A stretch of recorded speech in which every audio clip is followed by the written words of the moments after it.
ETO electronic call-up system.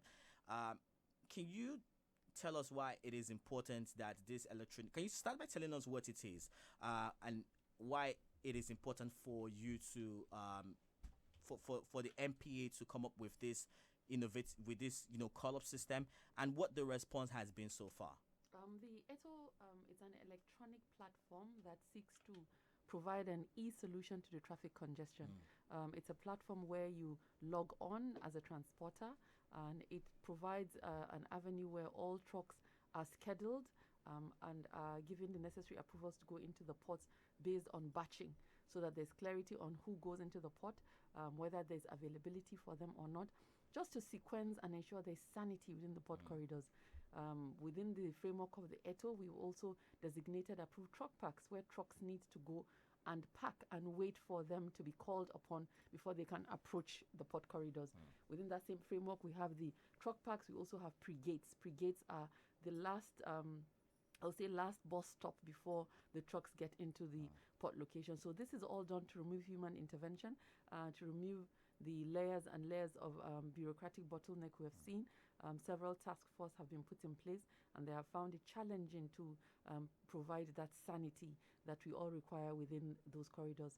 For us, one of the key aspects of the ETO platform is the deployment and compliance of usage of approved truck parks. So one of the things that I always reference is that the trucks should remain in the truck park even if the port is not ready for them. They should not come on the road and make our highways their parking places. So that has been one of the key aspects of the ETO platform. And also the electronic aspect is the idea of taking away from any one person that will determine who goes into the port. And that platform is linked with the respective terminal operators who would convey the readiness of vessels to pick up cargo that are coming from outside, and also to deliver. But there have been reports that scammers are now selling fake call-up notices, and in fact that the entire framework for calling up trucks electronically into the port has been hacked. How true are these? That's allegations? incorrect. The aspect of hacking is incorrect. It has not been hacked. The aspect of people trying to sell fake call-up notices, that is part of what people always try to do, but we have strengthened our mechanism to ensure that is not applicable. We have noted all manners of trying to circumvent the e-call-up, and we are resolved to concentrate on it. One of the things that arose in the last 1 week, you would have seen a lot of trucks have built up in the last 1 week, which led to this front cover news by the Guardian. The Guardian, yes. The Guardian, yes. It's here on the Guardian. We actually suspended the trucks accessing the ports that have export cargo with effect from today. So all export cargoes for 2 weeks will not be allowed access into the ports. We have a backlog of over 600 trucks that have approached the port coming out of their truck parks and are currently in that location within the port corridors within Lily Pond. So we're suspending all export cargoes. We have noted the challenge we have with export cargoes, which resulted in this congestion, is that a lot of export cargoes start approaching without completing their documentation. And this has been a challenge for us. The documentation in terms of readiness of the terminal operators to receive them, some of the certifications they require from supervisory agencies based on the type of export that they're carrying. They also have several custom certifications and CBN documents that they need to complete. Recognizing that as a problem, we have invited Export Promotion Council to join us this week to meet with the large exporters to make them understand the procedure as it relates to your documentation. If any of your documentation are not ready, you must remain within your location. Actually, you shouldn't even start your journey to the ports. So within these 2 weeks, Export Promotion Council is joining us to articulate with the export larger exporters and conclude on what they need to do to ensure their readiness. One of the other problems that people have noted with the port is just the delay with which cargo is cleared, and that's because we still have to inspect cargo manually. I mean, it's 2021. We're already having a situation where neighboring countries are beginning to profit off of the delays that we're experiencing here in Nigeria? What exactly is being done to you know to increase the amount of time, or decrease rather the amount of time that cargoes have to wait at the ports before their goods are cleared? That is also a key aspect that we have been engaging Nigerian Customs. Nigerian Customs is required to provide the scanners. They have started the procurement process. They have committed to concluding in 2021 so that scanners can be deployed into the ports. Indeed, that's an integral part of the delay in clearance of cargo, where customs are physically inspecting cargo. We also have the instance where at the gate there's another layer of checking, which now makes the process slower. So when a truck is going into the port, it has to also stop at the gate, check documentations and all of that. But importantly, it is the issue of the export. That is the challenge we've had in the last 1 week. We've identified all the corridors for the respective inflow and outflow into the port. We've also identified the reefer trucks, where those are the perishable exports, and those are, of course, given their priority access themselves, and the trucks that are conveying fish in and out of the ports. So this 2 weeks window, we're issuing the statement out this morning. All export cargo, aside from perishables, would not come into the ports, and they should all remain in their locations while we conclude on the framework with which they would come in. So I also noted that as of yesterday, there have been 5,000 plus download of the A2 app on the Google Play Store. That's giving us an average of 166 downloads daily. Does this represent success after 1 month, considering the volume of traffic at the ports? And how soon before we're able to use it to effectively remove all of the backlog and clear these trucks off our highways? As I said, as it relates to the export cargo, we're given a 2-week window for them to understand what is required, as it were, the frameworks. So these 500 plus trucks, we believe we should be able to clear them within the next 1 week to 10 days, and then we can have clarity on the seamless inflow and outflow. In furtherance to that, we also have given ourselves a corridor of 3 months with which all stakeholders, Nigerian Ports Authority, would be able to understand and recognize the operationality of the ATO platform. But so far, we believe it's a success, and with such projects, you definitely, there will be teething problems, there will be challenges that would come up, but those challenges are not insurmountable. We've also had great collaboration from Lagos State Government. I would like to commend the Lagos State Governor for the support in enforcement he's been giving this project, and I believe that together with strengthened collaboration, we'll be able to achieve the desired results. Are we saying now that if every truck driver understands the documentation process required to get in and out of the ports and follow due process as outlined with the ATO app, then everything we see right now as regards this traffic congestion on our roads will be history? It's beyond the truck driver. It's to do with the transporter and also the owner of the cargo. That is why we escalated it to Export Promotion Council, because you, as the owner of that export, you yourself need to understand what is required, because to a certain extent, the transporter, the agent, will keep giving you all sorts of information about what is required, and you will just be sitting in your office and thinking, oh, my cocoa is on the way to the port, it's all sorted out, without realizing that those documentations you need have to be done prior to departure of your own facility. So when you do that, you depart your own facility, then you move to a truck park where you'd be able to quickly conclude and get into the port. So that stakeholder awareness and consciousness of what is required is what we need to do. Definitely there are a whole layer of rent seeking that has been going on in that corridor across all security agencies.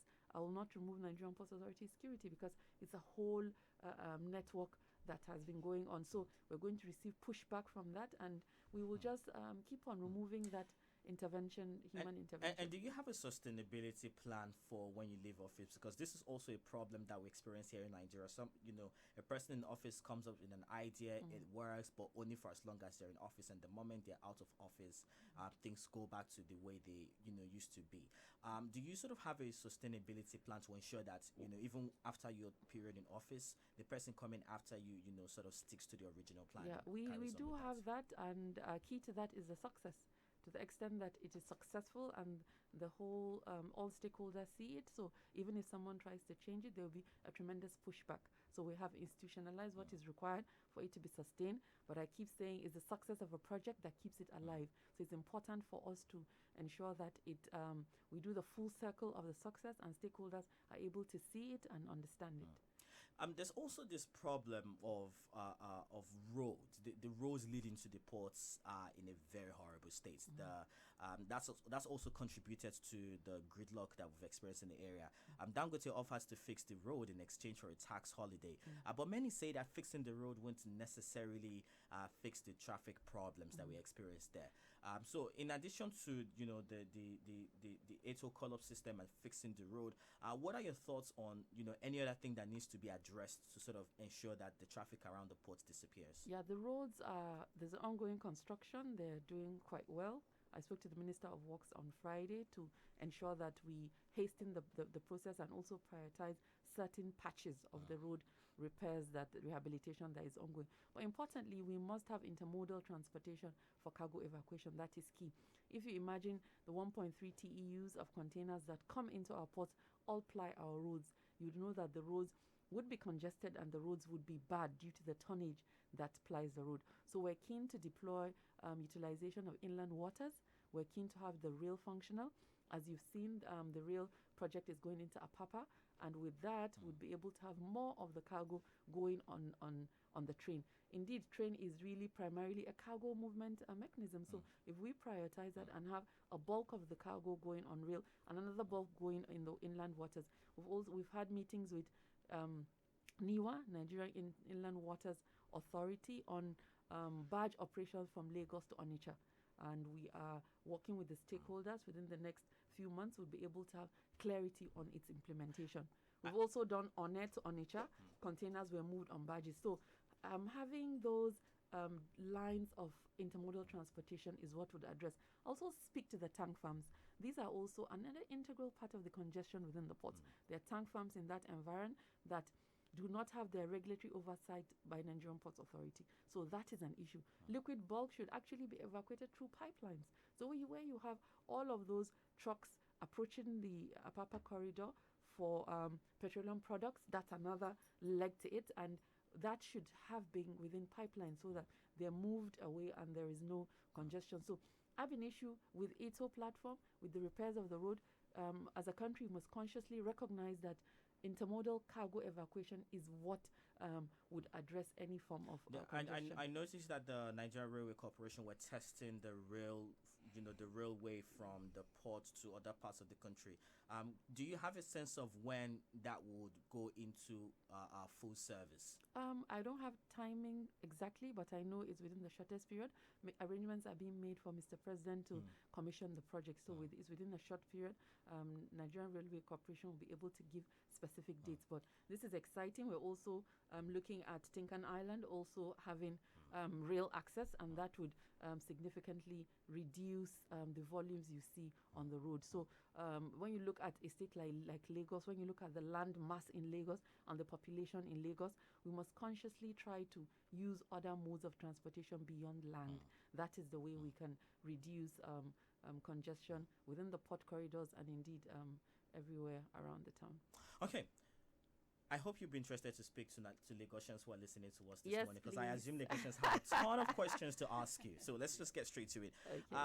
I'm joined this morning by the Managing Director of the Nigerian Ports Authority, Hadiza Bala Usman. And if you do have any question, really, I'd love to hear from you. 0901 111 1953. That is 0901 111 1953 and 0809 222 2953. That is 0809 222 2953. When you call through to the studio, you speak with my producer who will get your information and then patch you to the live studio. But I have a guest here in the studio who I'm sure has a ton of questions. She has a ton of questions to ask. So let's get to it, Kadria. Yes. So I am very much interested in the issue of gender in leadership. As you know, globally now, it's become more or less accepted that actually countries that do well are countries that fully involve their women. What has been the most challenging thing about being the first female managing director of the Nigeria Ports Authority? Well, it's there's so many, like I would say, attendant challenges, but I refuse to like own them and internalize them. I just brush them aside and just proceed in doing what I have to do, which maybe did not allow me to sort of articulate or really feel what it was that was being thrown at me. And you think that's the best way to deal with it if you're yes, a woman in yes, position? yes, Okay. I think We better let our listeners speak. That's interesting. You have a call from Moses. Good morning, Moses. How are you? Hello, now. Good morning, Good morning. Moses. You're welcome to Now Breakfast. Good morning, Mazi Chica and Madam Kadera. Always good to hear your voice. Hello, Madam Hadiza. Yes, morning. How are you? Well, fine. Look, I have adopted an eternal posture of a doubting Thomas when it comes to their Papa gridlock. I don't think I can ever be convinced. I've had the reasons to do some things in that area for going to 2 decades now. It would almost be miraculous. If I was thinking aloud when you enter the studio that most likely this madam must have come there with an helicopter. How do you get to the studio? The gridlock in Apapa is legendary and nauseating. So will it ever be cleared? Will it ever be, will it, doing business in Apapa, will it ever bring you joy? Because to get there alone is something that is traumatic, if I use that word. And secondly, one of your news items, as regards the benefit government, I'm sorry to say, but that man sounds to me an alarmist. I'm sorry to say, he sounds to me an alarmist. I just don't believe anything he says anymore. Thank you very much. Thank you very much, Moses. So, Thank you, Moses. I understand your frustration. I was in Apapa on Friday, so I could appreciate the level of congestion in that location. But as I said, we're going to resolve it. Intermodal is a solution, but even within or outside of that, we need to ensure people stay within their corridors. There was an incident during the week on Thursday in APMT terminal, a security incident where they had to have downtime for literally the whole day, which did not allow us to have cargo coming in. So they had this incident that resulted into this huge backlog. So we're going to clear it. We're committed and determined. Okay. I also remember when the governor of the state paid a visit to the port recently, there was the issue of some people operating illegal barges around the port, and he gave them a period of time within which they must all evacuate the area. What's the update on that? There were people that were using entry to the town using barges and jetties that were illegal. So we determined that the jetties were allocated by Federal Ministry of Works, and Ministry of Works withdrew the title for those jetties, and they're no longer using it for such operations. Okay, so that's sorted right now. Yes. Because I remember him saying that some of them claim to have license to operate from the federal government, and that was sort of causing problems with those who were trying to enforce the law on illegal barge operations. All right, then 0901-111-1953 and 0809-222-2953. One other rather disturbing sides, especially on our waterways, is the issue of abandoned ships. This, I'm sure you understand, the severity of the environmental problems for aquatic life that they pose. I want us to discuss that. What is being done to get these ships out of our waterways, and also to stop further abandoning of ships in the future? Yes, we have gone through the process. There's a legal process required when it comes to such abandoned vessels. We did a marine notice to notify all owners of such vessels to come forward. The deadline has elapsed. They haven't come forward. We're going through the next step of auctioning those vessels. But an important part of it is the need for us to institute a wreck insurance policy. The wreck insurance policy across all vessels, including those carrying the Nigerian flag. That would mean if you abandon your vessel, the insurance will be called upon to take it out. We concluded that aspect, and we're directed by the Ministry of Transportation to forward it to NIMASA, who is the agency that would institute the wreck insurance policy. That, for me, is the, I'll say, concluding part of it, which henceforth, if instituted, would now prevent abandonment of vessels, because once they're abandoned, the insurance will be called upon to take them. But ab initio, what we have already here, we've concluded the process, and we're going to engage the Federal Ministry of Transportation on what is required as it were to auction or otherwise. So key is the wreck insurance policy. We all have to push for NIMASA to conclude on instituting that across all vessels calling into the country. You do have a call on the line this morning. Hello, good morning. Hello, good morning. Good morning. Welcome to Now Breakfast. How are you doing? This is Chibike from Apapa. Yeah. Okay, Chibike, please carry on with your question. What I want to ask is number one, I want to start by all these hoodlums that used to collect money, because many of them are belong to one stupid parties or other. I don't want to question all this nonsense problem. And some of them connive with some security or black people that lack money as themselves. They connive with them and they're doing all this evil to the Nigerians publicly. And to reduce this thing is not a rocket science. You can just other ports by opening other ports so that Lagos here will be fit. But Nigeria is losing billions of naira in daily. If you see how people is frustrating about how to import or export, about how to go of this so-called this thing that they're doing here, people are so much frustrated. People are losing millions on this, but some of them don't know. And I thank Governor of Lagos State by even banned all these courts by giving them technology. But for me, they're supposed to go like 30 years imprisonment, because it's kind of courts that go to all the whole street. Most especially this Jeremy, they feel everywhere. They're collecting money for Okada, this thing. Many of them supposed to be arrested. And I thank God that the governor has done this. Let them go to the street and begin picking all those people. Many of them are okay. Yes. Many of them. Thank you very much, Chibike. Many of them, they have to go to and they receive their anchor. When you pass there, they will beat you and collect your money by force. If you see kind of abuse power, is it people that you see? Chibike sounds like someone who's been a victim and is very frustrated. He lives in Apapa, so he can he clearly understands what he's talking about. Thank you very much, Chibike. We appreciate your comments. Jeremy. Yeah, thank you very much. So he's obviously pained about the level of extortion around the area. The question around other ports utilization, I think, is what is key to our discussion today. And that's an important point, Chibike. We have recognized that and have encouraged vessels to call into on airports. We've had the largest container vessels calling in Nigeria called at on airport at the end of last year, just to test to ensure that big vessels call. So we've reduced also the harbour dues for port locations in the Eastern Corridor, Calabar and Warri, to encourage vessel owners to go there. In addition, Lekki Deep Sea Port is also coming on stream by the end of 2022, first quarter 2023. So we're going to have also sort of other aspects or other areas where people can take their cargo to. So that's important. We've recognized it, and we're encouraging vessels to call in other locations by giving them discounts of harbour dues. Last October, the MPA office right here in Lagos Island was burnt. Yes. I'd love to ask what's being done, as regards rebuilding the office. Yes, we have gotten our insurers. We've done our integrity test.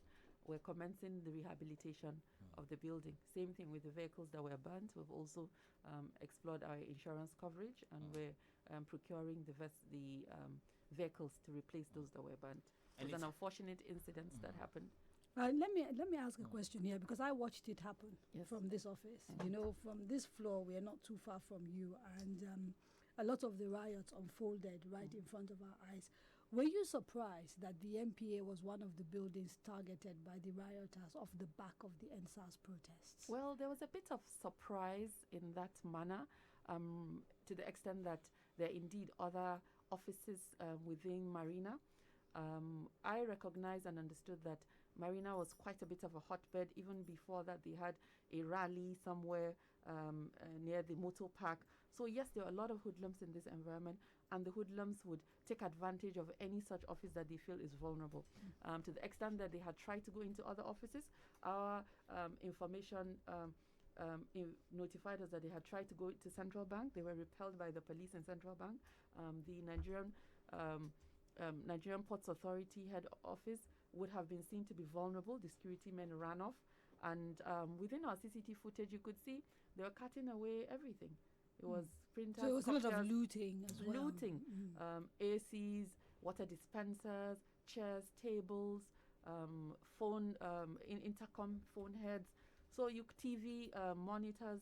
All of those were carted away. So you could see there's an element of looting, and even the cars that were burnt down, they actually opened the bonnet and took out the batteries, took out anything that they could take away. So you could, on the one hand, there is rioters protesting against NSAS government, recognizing MPA as a government agency. There was also a strong looting aspect of it, because literally all the cars that were there, bonnets were opened and they took out their batteries and any other thing they could take.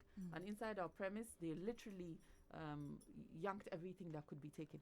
So there are two things that are very interesting about you, Hadiza. The first is the pedigree. You know, your father, Professor Bala Usman, the late Bala Usman, was in many ways seen as exemplary in the way he sort of fought for the good governance and the rights of the poor man. All his life he was known for that. And your own personal career, you know, you started out as someone that young people kind of look up to because of the way you're still fairly young.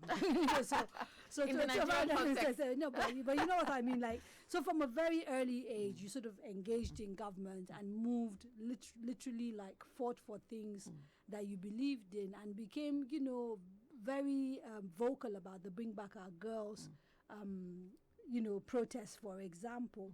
With all of that background in mind, what are your thoughts regarding some of the issues that we saw coming to the fore that led to the NSAS protest and the requirement of young Nigerians for better governance?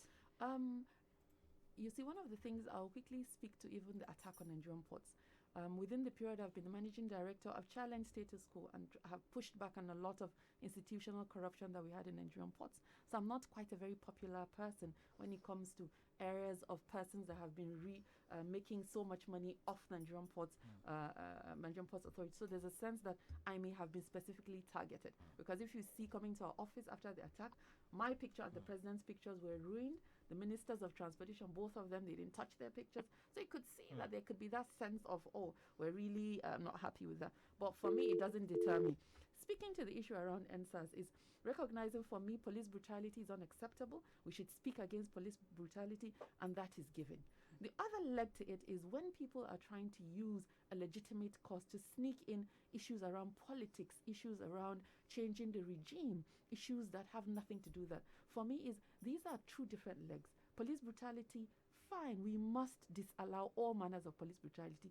Issue around politics, that's an entirely different conversation. And every Nigerian is welcome and encouraged to participate in active politics. And that is the way you can have a regime change. Get your voter card, create a party, join a political party, challenge status quo. That is what you should do. But don't go riding the back of a legitimate cause to push in your own agenda. That's not acceptable. You have different layers of, you have the Yahoo boys riding on that. You have the regime change people riding on that. You have all manners of people that are keen to create unrest within the Nigerian environment. And I feel that's not acceptable. Whatever you want to do, use it legitimately and proudly. Come out and say, this is what I am. I'm a Nigerian. I reserve the right to demand for good governance, and I'm doing it under this platform. Get your voter card and get in there. We just had an election in 2019. Where were you? You should have voted the government out. That's your duty as a Nigerian, not to come and ride on the back of a legitimate protest around ending police brutality and driving all manners of narration. So for me, that's what I thought was funny. And I kept speaking to the fact that we have conducted advocacy. We recognize what an advocacy is. When you see an advocacy riding across where trucks and trucks of pizza are giving to people, they're cooking jollof rice and chicken day in day out, they're giving them free beer, they're raising hundreds of millions of naira, then I wonder to myself, I started Bring Back Our Girls, and we refused that because we did not want politicization. We refused donations. We refused all these manners of interference, because that is when it becomes politicized. So when you tell me in the middle of the lockdown, you now invite me, I come from a protest, free jollof rice, free chicken, a kind of Heineken, Domino's pizza, day in, day out. Seriously? Of course, there's more to it than that. Okay, let's talk to Toye, who's been consistently calling, trying to talk to you. Toye, good morning. All right, good morning. How are you doing, guys? We're fine, thank you. Apologies for having you on hold for so long. Please go on with your questions. Okay, I just want to react to what Madam the chairman, MPA. All right. My MD, major don't let the concern- chairman flog me. She's the managing director. Okay. Okay, managing director, my apologies. My major concern is the major root cause fundamentally that affects the smooth running of government operations in Nigeria. I am of the opinion, just as she was saying, except for the fact that it's not enough. It's not enough to think that joining political parties will change anything, considering the nature of politics that we practice in this part of the country. I would think that there should be a strong political will to educate the entire Nigeria. The youth that are perpetuating some of this vandalization of properties and all of that, if they were well educated, if they had undergone quality education through some form of subsidized schooling or free education, a lot of them would have been in school. I'm impressed with your knowledge and can you wrap if we this up, had please? a lot of them put into school, government agencies should start also advocating to government to increase the level of opportunity for people to go to school, to be well educated, so that all of hooliganism will be well reduced in Nigeria. Okay, That's my concern. all right. Thank So you very thanks much. for that comment. Yes, it's important for Nigerians to be educated, and these aspects of governance and the youth needs to be done concurrently. So getting into politics, creating a political party, joining an existing one, while at the same time the youth are educated, is not either or. They should be done concurrently. We recognize, indeed, there are a lot of out-of-school young Nigerians and do not have the necessary skills to get themselves gainfully employed. So all of these things need to be done concurrently. But as I said, politicization of legitimate process should be disallowed. If you have an issue, join a political party. And what people fail to realize is that the more you have critical mass of like-minded people within a political movement, the easier it is for those like minds to form a bloc and change status quo. So sitting on the sidelines and talking about it, you create your own political party, as it were, or join an existing one. But having more of people that care about good governance, that challenge status quo within that corridor, within that political and governance space, is what we need to do to change the trajectory. So if you're alone as an island within that space, you're literally overpowered or your voice is drowned. But if there are more of you within that space, you'll be able to form a larger group, which can now form an institutional change that is required. So I encourage people not to be discouraged. We're all discouraged. Oh, politics is a rough game. Oh, you need so much money. They're going to push you out. They will try to push you out. Don't allow them. They will say they need money. Say, I don't have, and I'm going to remain here. Not every politics is also politics of elective platform. You don't have to contest. You'll be part of a committee doing the strategy. You'll be part of the team that develops the framework of things. So really, they try to push you, just push back. I don't have money. I have a voice. I'm remaining. I'm not contesting. So there are all manners of aspects of politics that people need to be educated about and not discouraged. There's a group of people that try to discourage, so don't listen to that. Just push forward and keep on. Well, thank you very, very much for stopping by the studio today and speaking with us. I've been in conversation with Hadiza Bala Usman. She is the Managing Director of Nigeria Ports Authority, and we've had several conversations as regards the A2 electronic call-up system and what is being done to address the backlog of trucks waiting to get in and out of the port, and also how we can effectively work towards clearing the massive traffic that we experience around the Apapa environment. Thank you very much for honoring our invitation. Thank you for having me. And that's news review this morning. Thanks to Regional Skadra Ahmed as well for waking up early this morning. Thank you, Chika. Glad you could be bothered to wake up this early. Oh, please. You give the impression as if I only wake up early when Hadiza is coming, and we know that is not true. It's not true. She's always here. I didn't say that, but you know what they say about the shoe fits in Cinderella. All right, and that's news review this morning on Radio Now 95.3 FM Lagos. Coming up next is Business Now with Bosun Omofaye, and off the back of that, Citizen Jones in the morning at 9 a.m. right here on Radio Now 95.3 FM Lagos. Stay with us. It's now 31 minutes past 8.